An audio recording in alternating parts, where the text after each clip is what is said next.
since you're the voice of the Final Four on TV, do you fill out a bracket? No.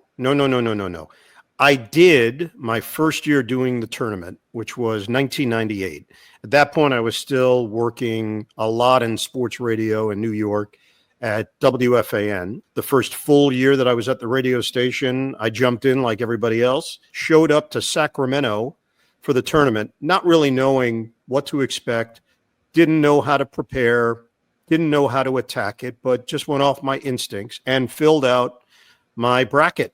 And then as I was calling the games in Sacramento, I had the likes of Illinois State, Maryland, Arizona, Nicholls State, Utah State.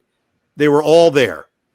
And in the midst of calling these games, they would go with that scroll at the bottom, and the other scores started popping up. And I started looking at my bracket and freaking out that I was completely blowing it on my WFAN bracket, and realized that my priorities were not in order, Josh. I needed to reassess what was important in my life. That's the last time I filled out a bracket. See, I've been told by these incredibly happy people, such as yourself, that they love college basketball, but they don't fill out a bracket. And I'm somebody who got out of playing fantasy football because I know that can be a conflict of interest as well in following the game. And it's true. I find I enjoy the NFL more by not playing fantasy football than I did when I did participate. Are you sending a message to the people that there's a better way than even filling out the bracket, that without that conflict of interest,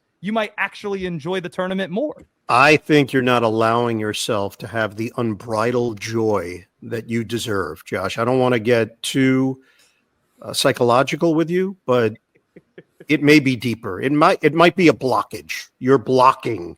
You're not allowing yourself to really enjoy the games because you have to have some skin in the game. And with that, I get it. There is anger. Anger is assigned to the emotions that you will feel when you're watching the NCAA tournament.